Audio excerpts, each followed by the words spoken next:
ലോകരാജ്യങ്ങളുടെ ആമേൻ ഓട്ടമത്സരം നടക്കുക. ഓട്ടമത്സരത്തിൽ രാജ്യങ്ങളിൽ ഉത്സവോട്ടിനെ പോലെ രാജ്യങ്ങളിൽ ഏറ്റവും കുതിര ശക്തിയോടെ ഓടുന്ന ഓട്ടക്കാർ അണിനിരന്നു. എല്ലാവരും ഓടാൻ തുടങ്ങി.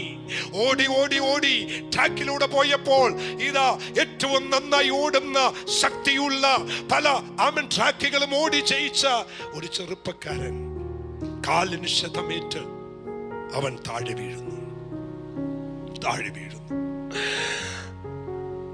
അവന്റെ മുമ്പിൽ കൂടി ചവിട്ടി കേറി ആളുകൾ ഓടി. ഇന്നലകളിൽ അവൻ പരാജയപ്പെടുത്തിയ പലരും അവന്റെ മുമ്പിൽ ഓടിക്കേറി. അവന് വീണ ട്രാക്കിൽ കിടന്നുകൊണ്ട് വാവിട്ട് കരയുമ്പോൾ ഇത് ഗാലറിയിൽ നിന്ന് ഒരു മനുഷ്യനെ എടുത്തങ്ങ് ചാടുക.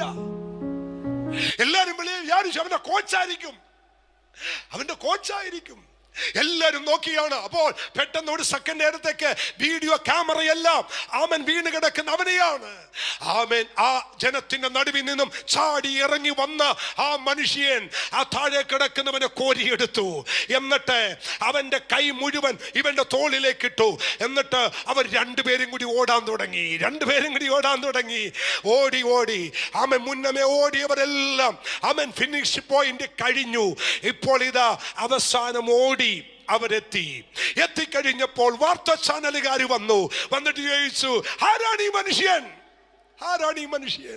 ഉടനെ ആ കാലിന് ക്ഷതമേറ്റ പുള്ളി പറഞ്ഞു, ഇത് എന്റെ അപ്പനാ, ഇതെന്റെ പപ്പയാ. നീ കേൾക്കണോ? അന്ന് ലോകം മുഴുവൻ കൈയടിച്ചത് ഓടിക്കേറിയവന് വേണ്ടിയല്ല, ഇവന് വേണ്ടിയാ. ഇന്നും കിടപ്പുണ്ട്, അടിച്ചു നോക്കിയാൽ കിട്ടും. അത് വായിക്കുമ്പോ കണ്ണു നിറയും.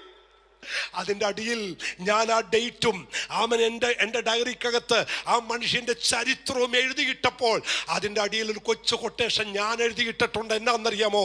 എൻ്റെ ഓട്ടക്കളത്തിൽ എവിടെയെങ്കിലും എനിക്കൊരു ക്ഷതമേറ്റാൽ എന്നെ എത്തിക്കാൻ എൻ്റെ അപ്പൻ എൻ്റെ കൂടെയുണ്ട്. ആരൊക്കെ തകർന്ന് കാണാൻ ആഗ്രഹിച്ചാലും, ആരല്ല നിന്റെ ജീവിതം ഉടഞ്ഞു എന്ന് പറഞ്ഞാലും, നിനക്കൊരപ്പനില്ലേ? ഒന്ന് കരമടിച്ച് ആരാധിച്ചു പറ, നിനക്കൊരപ്പനില്ലേ? നിന്റെ യാത്രയിൽ ക്ഷീണിച്ചാൽ, നിന്റെ യാത്രയിൽ നിനക്ക് മുറിവേറ്റാൽ, നിന്റെ യാത്രയിൽ നിന്റെ മനസ്സ് തകർന്നാൽ, നിനക്കൊരപ്പനില്ലേ?